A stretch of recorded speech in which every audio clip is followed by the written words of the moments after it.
Today, I'm speaking with Dr. CharlesNyaaba. He is the Executive Director of Peasant Farmers Association of Ghana. And if you can hear me, Doc, kindly unmute yourself. I'm also speaking with Dr. Jasaw. He is the Deputy Minority Spokesperson on Food and Agriculture, and also Bagbara Tanko, who is a PRO for the Agric Ministry. Gentlemen, good morning. Please unmute yourselves for me. Morning. Good morning from here. Good morning. So is this Dr. CharlesNyaaba? Yeah, this is Dr. CharlesNyaaba. All right. So, Doc, I'll start with you before I engage the others.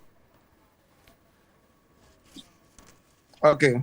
All right. Now, my very first question is that if you can help us understand how this is all happening. What was the initial price? What is the current price? And why are the farmers not too happy about it? Thank you very much. Let me say good morning to my good friend, the deputy ranking, and then the spokesperson, Mr. Tanko. You see, if you follow trends in agriculture activities this year, you realize that farmers are actually suffering. This is because the cost of everything to produce has increased, from labor, from agrochemicals, from fertilizer, everything. If you look at the margin that government increased for cocoa, it was a 660, then it went to 800. The percentage increase is 21%. But look at percentage increase for fertilizers for cocoa and then agrochemicals for spraying cocoa farm. It has increased more than 100%. Okay. The government subsidy for cocoa fertilizer, there was a clause that the farmer must belong to a cooperative, and then most of the farmers, as we are aware, doesn't belong to cooperatives. So few farmers who were able to join cooperatives were those who benefited from the 50% subsidized fertilizer. When you take agrochemicals, the farmers need to spray more than 4 times within the cocoa light season before we start harvesting. And per each spray, you need not less than 100, 200 Ghana cedis of the cost of the chemical alone without labor. Okay? Now, all this happened. The CD has depreciated so much that a farmer, even though produce, also have to go to the market and consume other commodities. Let's look at other prices that government is not fixing. Let's take a price of rice. That farmer will have to sell the cocoa and go and buy rice. Let's look at price of maize. That farmer will have to sell cocoa and go and buy maize, cooking oil and everything. Everything has increased more than 300%. So how come are we increasing cocoa price for only 21%? Now, we were even of the opinion that if government were to take the real price of cocoa, pay farmers about 50% of what you are selling, even that will even be happy. And then the rest of the 50% you use for other logistics. I'm telling you, the price that we, the farmers, are getting from the cocoa we are selling is less than 30%. The rest is going for catering for other people who are providing services for cocoa farmers. So if you put all these factors together, you realize that we are just suffering for nothing. And it is the reason why most of my colleagues are complaining. Right. Doc, let me ask you this again. With regards to the 30%, how much are you making then if that's the 30%? That's why I'm saying that the current price that government has given us, the 800. Yes. Yes. If you compare the amount, I haven't done the calculation, the amount that government is selling, and looking at the depreciation of the CD, we are getting less than 30% of. Okay, so you don't have the actual amount that they are getting. So no, the bag is 800. That's what it's being sold for, and you are making 30% out of the 800. Yes, because you know when we sell the cocoa is being taken and then sold in dollars. Okay, then government then increase it from 660 cedis to 800 Ghana cedis. Yeah. That's why I'm saying that looking at the depreciation, as at the time this price was fixed, look at the value of the CD and that of the dollar. So if you convert that, I have not done the detailed calculation because of time, but if you convert that, when we did our rough initial calculation, we are getting less than 30% of what the value of what government is selling at the world market. Okay. I'll come back to you to find out, how much we want. But let me go to Dr. Jasaw, the Deputy Minority Spokesperson on Food and Agriculture. Hi, Doc. Can you unmute yourself for me, please? All right, let me go to... Hello, good morning. Okay. Good morning, Doc. How are you? Yes, good morning to your viewers as well. I'm fine, thank you. Great. And thank you for joining us this morning. We've spoken to Dr. Nyaba. He's actually told us what the farmers are not too happy about with regards to the price on the market. It used to be 660 Ghana cedis. Currently, it's 800 Ghana cedis. As farmers, they are making less than 30% of this 800 Ghana cedis, and that's what the government is giving to them. What's your reaction to this? Well, I think good morning to my co-panelists, Dr. Nyaba, and also my brother, Tanko. And good morning to your viewers out there. I agree entirely with the farmer, Dr. Nyaba, because it's a tricky thing. If you look at what efforts farmers, cocoa farmers in particular, put in to these productions and what they get in return, and the conditions, if you like, of their services as farmers, you will know that we are on a dangerous path. Because this year, there was a price announcement of $2,600 per ton for cocoa at the FOB price in the world market. Now, this $2,600 per ton translates into 16 maxi bags of cocoa. That's what Dr. Nyaba refers to as the 800 cedis per bag. Now, if you do a quick mathematics, say for ease of our conversation, you peg the dollar exchange rate at 1 cedis to 14 Ghana cedis. It means that a ton of cocoa sells at 36,400 Ghana cedis.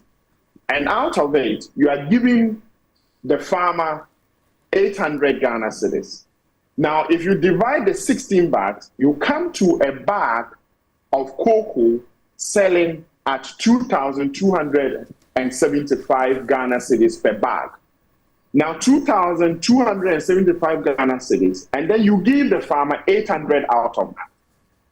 So if you look at it, he's right. It's about 30 or so % that you give to the farmer, in spite of all the efforts the farmer is making through it. And you notice that in present circumstances, production levels are going down, cost of living is high for farmer, and the farmers of cocoa in this country are the backbone of the economy. So if you look at that management arrangement that we have for cocoa farmers, we are on a very dangerous downward slide, and I think that something ought to be done about it. I mean, you can't earn 2,200 Ghana cedis and then give the farmer 800 cedis. It just doesn't wash. Let me ask on top this. of it. Okay, please finish before I come in. And on top of it, these farmers, cocoa are taken from them from the LBCs. And I'm sad to report that even for 2021 buying season, LBCs are still owing these cocoa farmers. So even for the prices, that meager price percentage they are getting as a margin, you still don't get prompt payments for those cocoa beans that they purchase. So this cannot be sustainable. In our documentary, we did hear some of the farmers say that they were getting more previously. If you can help me, let me understand what was the percentage they were getting earlier before this percentage came to being. So you see that in the past, the last year producer price for cocoa was per ton was $2,500. So it actually increased slightly, but exchange rates has eroded the gains. Okay. So if you compare the exchange rate of last year, it's so volatile that you don't even know what figure to peg it at. If you want, say, peg it at 8 cedis per dollar.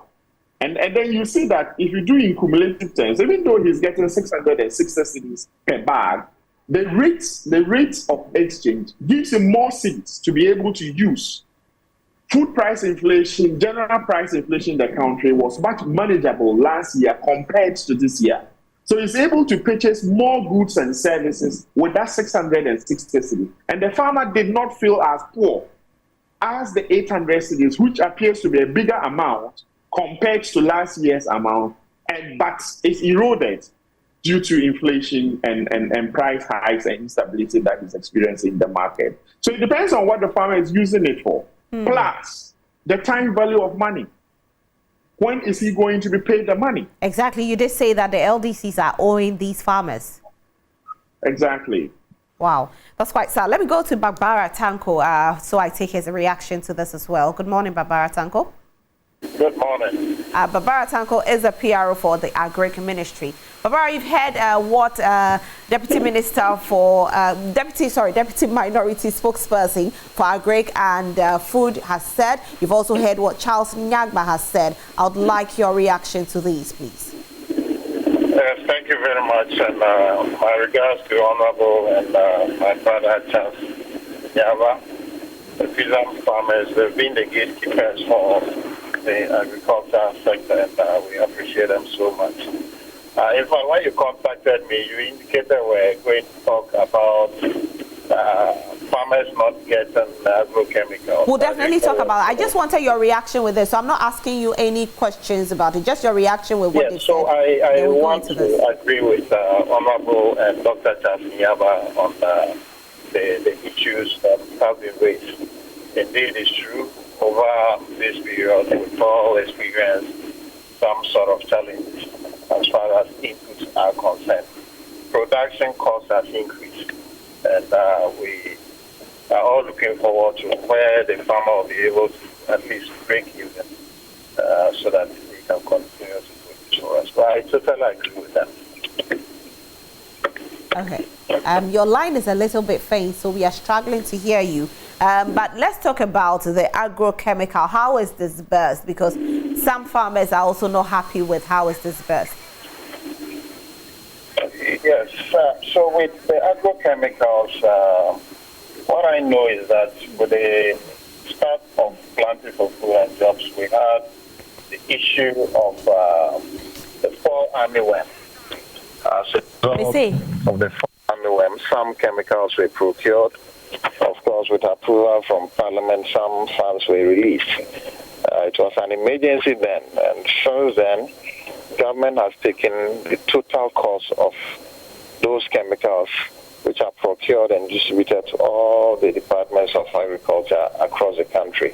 So that I know is for free. Besides that, all other chemicals are not under any subsidy. The farmer will have to procure his own chemical. And like I said, we are all aware of the global challenges. Cost of inputs has tripled, and that is what our farmers are challenged with. Okay, so Tanko, some of the farmers have said that it's quite difficult to get the free ones. So is it very available? Because it looks like the free ones are very scarce and you end up paying. Yes, so we just returned from a 5-day tour of the Western North, Western Central, Volta, and Oti region. From the reports from all regional directors, they've indicated that they still even have stock. That is for the fall armyworm. It's not gone yet, so the few issues or few cases that are raised that come up, they are able to contain the situation, and as we speak, they still have some stock. But you know, the areas like Seshwi and Bono, we've received messages from these farmers alleging that they don't get access to the free agrochemical. Yes, like I indicated, the only free agrochemical that is available is to contain the fall armyworm. Besides that, farmers would normally go to the open market to purchase their own agrochemicals from input dealers. But like I said, we are confronted with a global challenge and the high cost of inputs.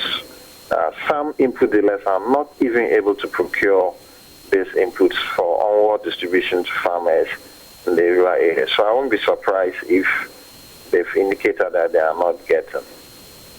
All right, let me go to Dr. Charles Nyaba for him to tell us what is actually happening on the ground with regards to the sharing of the agrochemical. Dr. Nyaba. Okay, yeah, I can hear you. Yes, I'm saying with regards to the sharing of the agrochemical, I know some of your farmers have complained that there's shortage, they are not getting access to the free ones.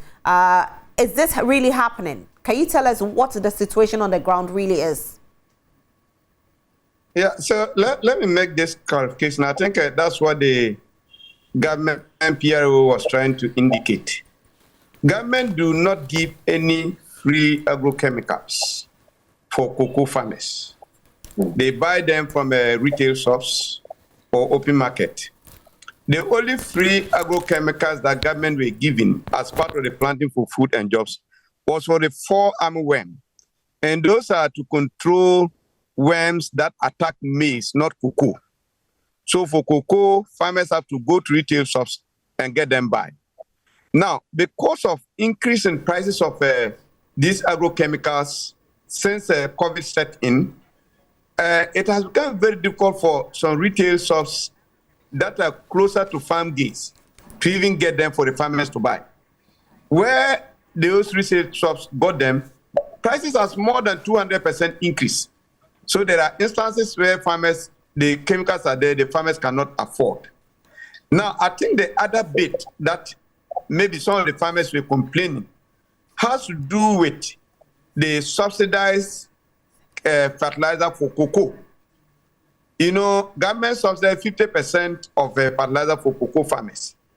By then, the quantities that are available for the farmers is limited. Apart from that, there is a condition that the farmer must belong to ABO, cooperatives, before you be able to access those fertilizers. So those farmers who are not members of ABOs are denied access. So that is the major problem that the farmers were facing. And they were thinking that given the current cost of production and the global trends that is affecting their activities, that condition would have been relaxed so that some of them will be able to also have access to subsidized fertilizer. Okay, all right, now I understand. Okay, so now talking about the weedicide, you did mention that the price have gone up, and this is where the problem is, because weedicide used to be 40 Ghana cedis and now it's being sold at 75 Ghana cedis. Actually, it's more depending on the type of weedicide you are looking at. If you take a condemn that the farmers usually will call it, in 2021, in most places, it was between 20 cedis and 25 Ghana cedis. This year is between 55 Ghana cedis to 60 Ghana cedis. If you take selective weedicides that we are looking at, in some places where we were selling around 30, 40 Ghana cedis, this year in some occasions it's going for more than 100 Ghana cedis. And it's not even available for the farmers to access. Okay? So these are the issues that we are talking about. But we were expecting that, looking at this situation, yesterday I was talking to a colleague farmer in US who was telling me that even this time around, government is giving them money for free. They are giving reward for farmers who go and take loan and produce. When they sell, there is a price guarantee for whatever they produce, except those farmers who want to go and sell it at their own private shops. Okay? In our case, it's not like that. Even the price that government fixed, as we speak, produce buying companies have not received any money to buy. There are farmers who have their cocoa, they can't sell because there's no money for people to go and buy. So this is what farmers are going through. Now, we all know importance of cocoa in terms of our foreign exchange end. Look at all other commodities. Take maize, for instance. Maize that people were selling around 200 Ghana cedis and then 150 Ghana cedis in 2021. This year is going for 300, 350. They go to the open market. Why is that for cocoa? Because farmers don't have control as to where to sell it. They are not getting that prices. Okay? So these are the issues that we are talking about, and we think that together we should be able to find a solution to cushion the farmers to continue to produce. Yourself first for his reaction with regards to the price increment as well, even with the weedicide and its scarcity. Doc. So yes, I think we should try to decipher the issues. If you look at the case of the cocoa sector. It's really has nothing to do with planting for food and jobs, fertilizers or chemicals at all. The cocoa sector is managed on its own budgets and arrangements. So if you see, government specifically allocates money in its annual budgets to the cocoa sector for specific activities. Okay. Besides, cocoa board is clad with the authority to be able to go out and contract loans and financial arrangements to undertake these arrangements, because it's a very treasured sector. But what has been happening and why we are seeing the experiences of farmers on the ground today is because of the management arrangements that I describe as very poor and unfortunate that we are witnessing in the cocoa subsector. You see, the budget allocation for, the farmers are paid in kind. Cocoa farmers are paid in kind. So even when you are earning 2,275 Ghana cedis per bag and you are paying them 800 cedis, part of the explanation for that is that you are giving them chemicals, fertilizers, etc. upfront. And so these are all factored into the cost buildup that the farmer has to pay at the end of the day. Now, if you see the budget allocations that has been given to the cocoa sector in recent years, 2020, 2021, 2022, were 592 million Ghana cedis. It was reduced to 476 million Ghana cedis, down by 19.53%. If you look at the 2021-2022 financial year, the reduction was up to 24.7%. So budgets, government's money to be able to purchase these chemicals itself has gone down. Now that's one component. So if you have reduced budgetary allocations to the item, you don't expect to be able to purchase the quantity that you otherwise would have purchased if you had more money. So first of all, the chemical supply, even from the government side, has been reduced because of the budgetary constraint that has been introduced there.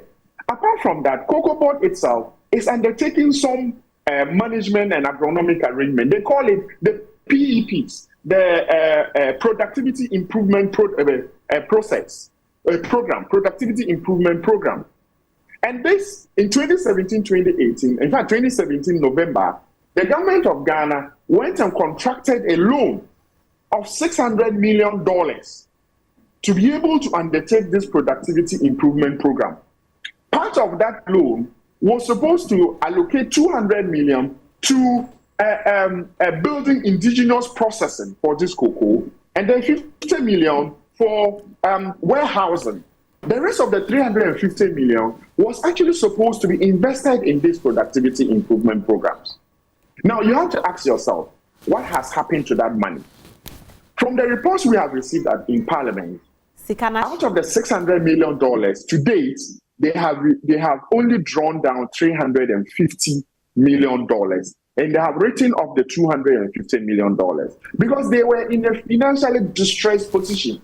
So they couldn't, even though the $600 million was available to them, they could not take all of it because it's a 7-year loan they have to pay. They can't pay their loans. So they drew down only the $350 million. Now, if you look at the expenditure of the $350 million, it was supposed to be used for specific programs that are supposed to contribute to lessening the burden that you are experiencing from the farmers. For example, they were to invest part of it in farm irrigation, cocoa farm irrigation, $40 million. They were to invest in hand pollination, $68 million. They were to invest in rehabilitation, the cocoa swollen sheep viral disease as well. $140 million was supposed to be used for that. They were supposed to embark on the rehabilitation of moribund cocoa farms. This, an amount of $82 million out of the $350 was supposed to be used for that. Warehouse capacity, they've written that up now. Then farmer database, a whooping $10 million for this farmer database. Now, if you go to the expenditure of this money, then you will see where the problem is. Whether these allocations that have been budgeted for have actually been used to attack or to service these specific items. And what are the results we are seeing? And this goes into a very big structural program, problem that Cocoa Board is facing. And this is evidenced by even the Auditor General's report. And so it's a big management problem that Cocoa Board has. And that's why these farmers are suffering for it. Okay. So, for example, in 2018, may I just finish this one? In 2018, the Cocoa Board was, in fact, let's go back to 2017. 2017, Cocoa Board by the Auditor General is reported to have recorded losses to a tune of 395 million Ghana cedis. In 2018, they recorded losses of 78.2 million Ghana cedis.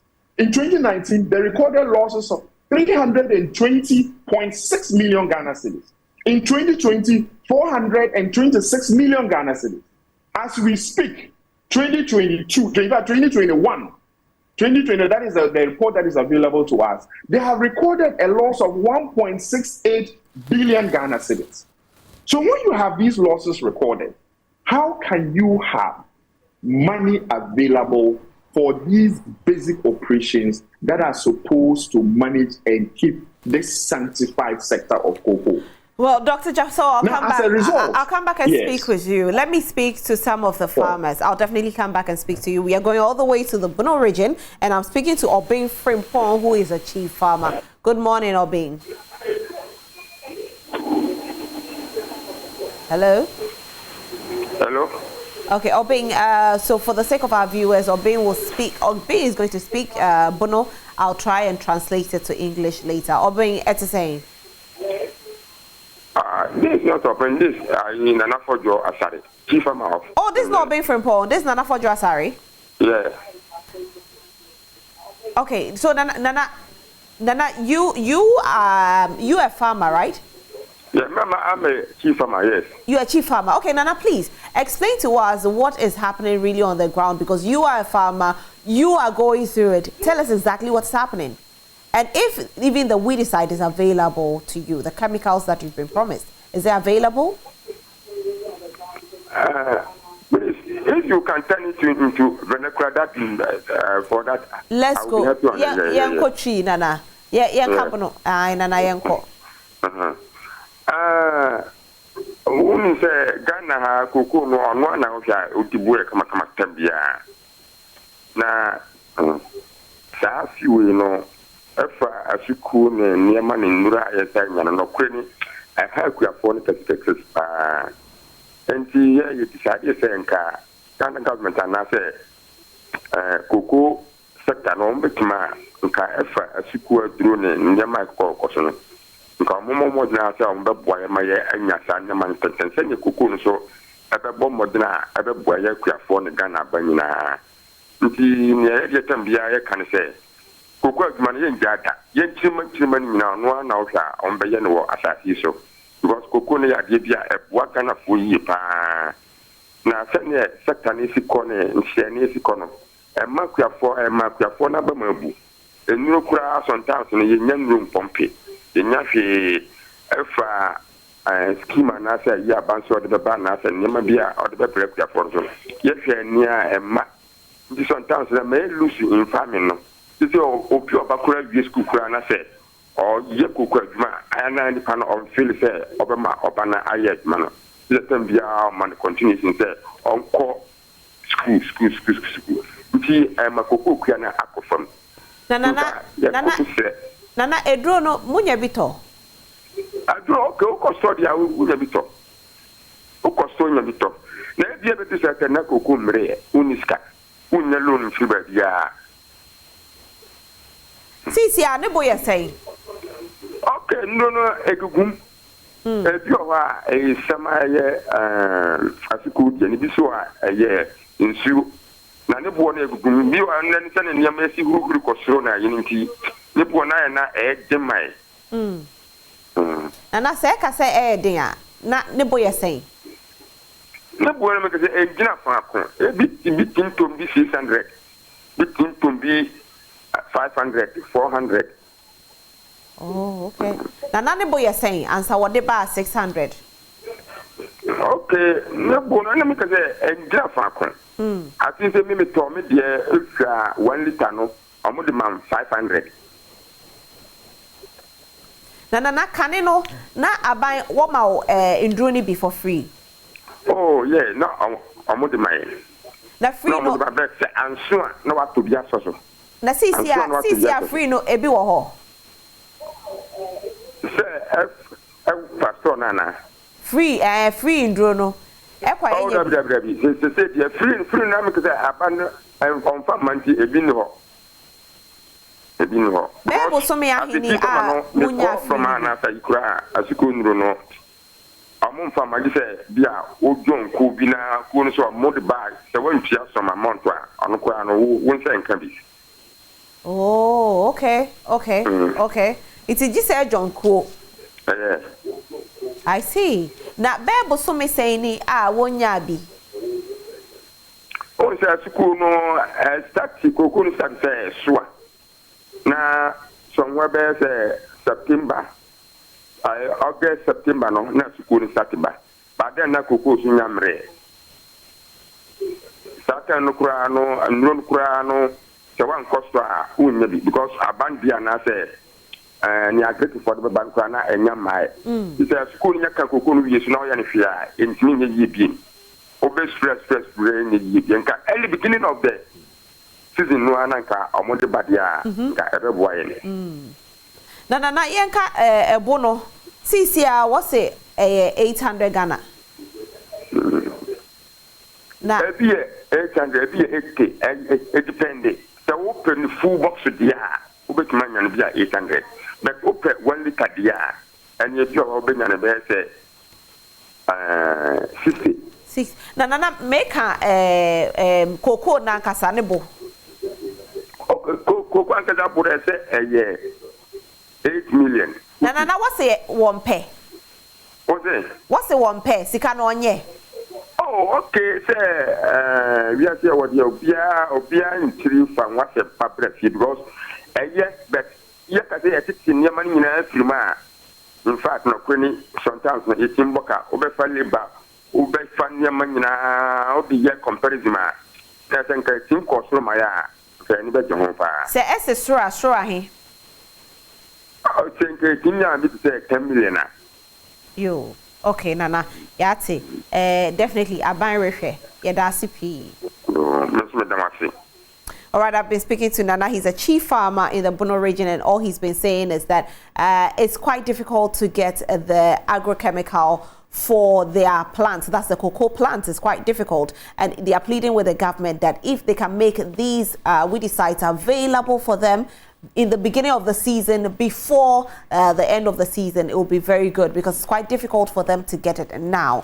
So they are pleading with the government also with regards to the prices of the cocoa, which is being sold at 800. That's what the farmers get. It's being sold at 2,200 Ghana cedis, but the farmers are getting 800 cedis out of it, and they are praying that the government will listen to them and give them 1,000 Ghana cedis instead of the 800. For others, they are crying that they actually want more than that. And so let me go on Facebook and take some reactions from Facebook. There's a comment. Sir John Bosso says, Ekufado is killing Ghanaians, so Ghanaians barely afford 1 meal in a day now due to the astronomical rise in food prices. Okay, so that's it from Sir John Bososo. You can also bring in your messages and we'll read it live on air. Let me go back to our PRO, Barbara Tanko, so he finalizes his conversation, and then I go to my other two speakers. Hello, Tanko. Hello, Tanko, can you hear me? Yes, I can hear you. All right, so the farmers are pleading that they get these chemicals beginning of the season. Is that possible? Yes, we've had this complaint of a late arrival of inputs generally. And I think those issues have been addressed. But like I said, when it comes to the cocoa sector, even the crop sector, we don't give free fertilizer. Okay. Whatever inputs that they need, from review of previous years, we always ensure that they get it on time. All right, Barbara Tanko, thank you so much for joining our conversation this morning. We are very grateful. Okay. Have a good day. All right, let me go to Dr. CharlesNyaaba, the director. He's executive director of Peasant Farmers Association. Dr. Nyaba. Yeah, so thanks so much. I think I heard my colleague, but I want to make this correction. Okay. I think that was an opinion he just said. Not a majority of farmers are looking exactly. for. No, he did say that it was his. He said everybody has their own opinion, but with him, he wishes that this is what the government will do for him. Yeah. Yes. So you realize that if you actually want to do serious economic analysis, there is no farmer who will wish for 1,000 Ghana cedis. The minimum we can get, we are not saying that we should take all the 2,200 because there are certain logistics that Cocoa Board will need to run, pay staff and all that. But at least we should get 1,500. Okay? When we get 1,500, we'll be able to offset certain costs and also be able to cater for other expenses and that conforms with the general increase in prices in the market. Be able to pay for our utility bills and what have you.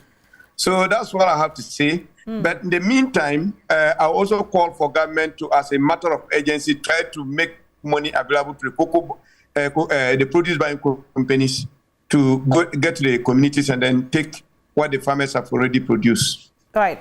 Now, before you go, I hear your SNIT and everything is not being paid for. So it means that this amount of money that the farmers are taking, the 800 cedis per bag, is actually really, really low. They have to make sure that they pay everything out of it. You are right. The 800 Ghana cedis is a, let me put it, that is a gross that we are taking. So if you do, actually my conversation with most farmers who did the crop budget and then the profit margins, majority are actually running at a loss. The best, if you follow all the good agronomic practices, the highest yields you can get per acre is 8 bucks. Majority are getting 4 bucks, 5 bucks. So if you compare that with the cost of production and then the recent increase in price of every commodity in the market, you realize that it's not profitable. It is the reason you see some few farmers are now selling their cocoa farm to people for illegal money, which we are strongly against. But we think that to be able to address their concern and then prevent others from taking the same stance, we need to actually come out with an incentive package that will be motivational enough for them to see it as a lucrative business to continue. Dr. Nyaaba, what about the Cocoa Board scholarship for the children? Are the farmers benefiting from it? In fact, that one I don't want to speak to go into it, but I can tell you, majority of farmers who are members have never even come across a single farmer who is under that Cocoa Board scholarship scheme. Many farmers are actually not getting it. It's actually meant for cocoa workers, people who are working with Cocoa Board. But the farmers themselves are not benefiting from it. So I don't want us to delve more into that, but I think that we've actually taken the farmers for granted. Anyway, Dr. Nyaaba, thank you so much for joining us. Okay, don't go yet. Let me go speak to Dr. Jasaw, and then I come and finalize with you. Dr. Jasaw, I know you have a lot that you want to say. Well, yes, it's very unfortunate. Just to build on the last issue you raised about pension scheme and so on, I have to say, unfortunately, that as we speak now, if you ask Cocoa Board where the pension contributions of the cocoa farmers so far is, you can't find a dime. We checked their reports to Parliament, reveals it, and it's very unfortunate. Secondly, you are talking about bonuses. And again, I'm sad to report that since 2017, bonuses to cocoa farmers, no dime has been paid to any cocoa farmer. Now, unfortunately, if you put these together with the price challenges they are facing when they sell their produce, you realize that the cocoa production levels have been decreasing in at least the last 5-6 years. Now, to a point that we will, in fact, this year, for local processors of cocoa to operate, they need to import cocoa beans into the country. Because last year, we produced 608, in fact, we sold 683,000 metric tons of cocoa. Now, that's out of it, 639,000 metric tons was collateralized for breeding that we have already contracted a loan for. Now, what was available as cocoa beans for this country was 43,000 metric tons. The cocoa processors in Ghana need a minimum of 105,000 metric tons of cocoa beans to be able to process. So where is that gap being filled from? It tells you that they are importing the cocoa beans to be able to operate at the maximum in Ghana.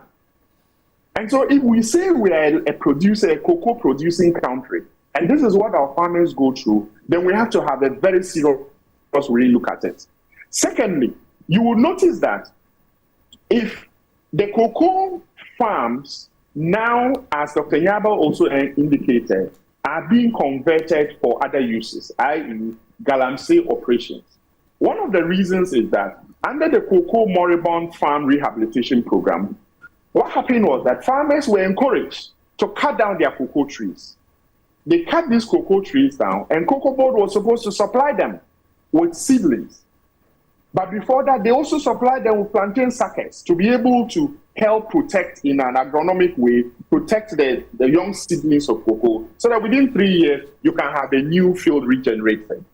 Unfortunately, when we check in the fields, and the farmers will tell you that as well, they did not even have the supply of the cocoa, the plantain suckers, and in some cases, they didn't have the seedlings as well. So they've been made to cut their farms down 2 years, 3 years down the line. They're not getting seedlings to be able to replant. So what do the farmer do? He's a rational human being.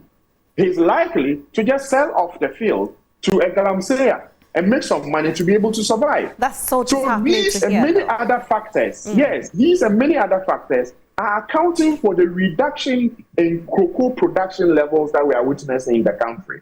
And if something drastic is not done to continue to encourage the small fields that are still available, the small farmer quantity numbers, because we have about 1.5 million farmers. I doubt what the number is now if you go to the field. There may be less than 1 million farmers. Now, if you have this situation happening, we have to consciously put in place some urgent arrangement to be able to keep the little cocoa farms that we still have, go back and be serious with the productivity improvement programs, see what we can do to Cocoa Board to help it manage, or put in place some emergency arrangements to be able to manage the sector the way it is. If we allow it the next cocoa season, trust me, you will not have even 500 metric tons of cocoa to buy. And that would be very dangerous for foreign exchange earnings for this country. Listening to this is just heartbreaking, because with cocoa, we know that the future is supposed to be bright, even with our economics, the economical situation. If our cocoa sector was strong, then it means that we'll be able to rake in a lot of money to strengthen our city. So hearing this and hearing that there's a high possibility that cocoa is even going to go down means that we could even have our city weakening again. Oh yes, because if you see what's happening, look, they are in serious debt. But can something be done about it? Government will have to go into some emergency funding for Cocoa Board. Look, Cocoa Board has cocoa roads. You've heard about cocoa roads. The story in 2017, in the president's budget, paragraph 704, the President Nana Akufo-Addo mentioned that Cocoa Board had awarded road contracts to the tune of 5.1 billion Ghana cedis. Now, but the budget allocation to Cocoa Board was 1.6. And so that they had allocated in excess of their budget of 3.5 billion Ghana cedis. Now, therefore, he authorized some audits to be conducted on Cocoa Board. The audit was conducted, spending about 10 million Ghana cedis, by the way. We have never seen the report of that audit. As we speak, my sister, cocoa roads have been awarded to the tune of 13.6 billion Ghana cedis. And only 1.3 billion has been allocated to satisfy that. That's just 9.7%. Now, how can you sustain such an organization with that kind of debt? So when you put these factors together with what the Auditor General reports, then you wonder whether if we don't consciously put some emergency arrangements in place, we can have any cocoa board by next year. It's terrible. What can the farmers also do? Because we definitely, the intervention, like you're saying, must come to being, else we are going to see depreciation in the cocoa sector, which will definitely affect our city as well. Now, what can the farmers also do in their own little mandate? So it's a very difficult one because of the arrangements with the cocoa sector. The farmers cannot go and sell. They are rational decision-making, economic actors. They cannot just go and sell their beans in the open market, unfortunately. They still have to go through a structured cocoa board license buying arrangement. So what I think farmers can do is go back into their cooperatives and be able to put some guidelines and arrangement. See whether on their own they can access some financing to support the arrangement. Once they do that, I'm sure there will be some off-takers, i.e. some of the license buying companies are liquid enough to be able to support them. Then government can leverage on that and see what other push they can put so that at least some quantities and some group of farmers can still be maintained. For me, this is what I can think of at the moment. If you want to rely on the existing cocoa board arrangement to be able to salvage or get the sector out of it, I doubt if we can have any now. Because it's so broke, it's so mismanaged, and there's no end in sight, unfortunately. I'm sorry. And we are hoping that something will be able to be done to help the cocoa sector. Thank you. Your final words before you go, Dr. Jasaw. So thank you very much for the opportunity. I think that, as you know, food price inflation in this country has been going up. For the last 10 months, we've recorded 122%. So the challenge in the sector is real. We cannot solve it with this hook wash reactionary attitude. We have to sit back and think through this process well. Cocoa farmers, you've just illustrated what their challenge is. The most serious component that we even have is our own survival, our own food to eat. And as we speak, the Minister of Agri is telling us that he's going to buy food to MOFA headquarters and sell at subsidized prices. We need to, as a country, talk about this properly. What happens to MOFA headquarters in other regions? What happens? What happens to those, you and I, who cannot go and buy at MOFA headquarters? We have the National Food Buffer Stock that is sitting there with all the resources. It has warehouses, it has offices across all 16 regions. As we speak, Dr. Nyaba, his machinery are on the field harvesting.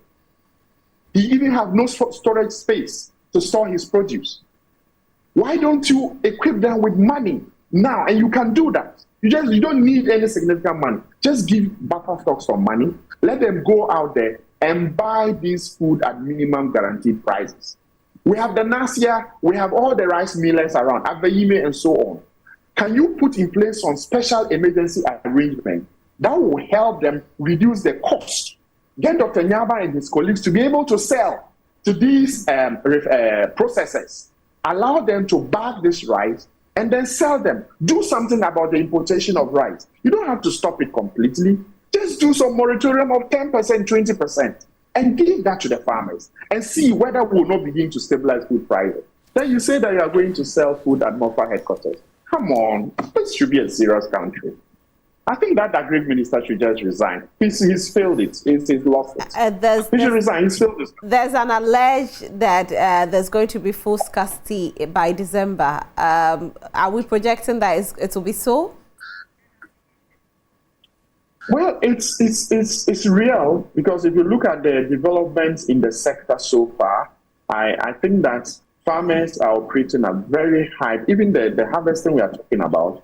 I'm sure Dr. Nyaba budgeted a drum of diesel for 2,500 or 3,000. Today, he's got to buy a drum of diesel for 5,300 to be able to harvest from the same field. Now, what is going to happen to the price that he's going to have to sell? Because he has to make the cost of production and add a margin so that next year he can still produce. So that will go, your salary has not increased, has it? Mine has not increased. So what happens? We cannot buy. Once you have even whatever little money you have, unable to buy the quantity of food that you need to be able to survive, then food scarcity is here. And big buyers will come in. You have AFTA, you have ECOWAS, free movement of goods and services. They will come and buy the goods here, because the farmers will have to sell to a buyer that he can make his margins. The buffer stock is being stifled. So the food that we even produce, if we are not careful and do something about it, we will not have the food. Dr. Jasaw, thank you so much for speaking with us this morning. We hope to have a better future. Thank you so much. We are grateful. All right, I'll be speaking with Dr. Jasaw. He's a Deputy Minority Spokesperson on Food and Agriculture. Let me round up my conversation with Dr. CharlesNyaaba. Dr. CharlesNyaaba. Let me also thank Honorable for making the issues very clearer and making it easier for me. As a farmer, I think we haven't given up. We are still trying our best to work under all these hassles to ensure that we stabilize the food security situation in the country.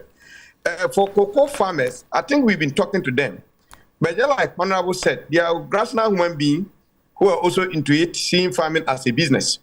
I'm seeing a trend around the Bono areas, around Brekum, towards the Chiman area, where cocoa farmers are converting their cocoa farms into cashew, and then others into maize and other foodstuffs, which is not too good for us. We all know the important role cocoa plays in terms of our foreign exchange earning. So we are appealing to government to, as a matter of urgency, do something. For us, we continue to encourage the farmers and then provide them with agronomic training to remain in business. But if government doesn't come in, it will get a time. We have few numbers who are into cocoa production. Now, in terms of overall food security, Honorable has mentioned it. This situation is not something that we are so happy of. The yields this year are not good. And because of continuous increase in fuel prices, we those who are harvesting maize and rice, the combined service providers continue to increase their prices day in and out. But we cannot also fault them because they have to also contend with the increase in fuel prices. So paddy rice, as we harvest, people are on the farm buying, others are not Ghanaians, others are Ghanaians who are also buying to stock. So it is shocking that the Ministry of Food and Agriculture will not actually empower national food buffer stock to come into the market, come to us and buy this commodity and stock, but rather want to go down and do the retailing themselves. I don't know how that is going to be done. So my appeal to the ministry is that they should rethink about that arrangement because it's not going to help. They wouldn't be able to do it before they realize foreigners would have come in to buy all the little that we have produced.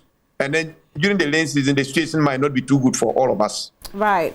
Dr. Nyaba, thank you so much for speaking with us this morning. My people want to know, what food do you actually do farm?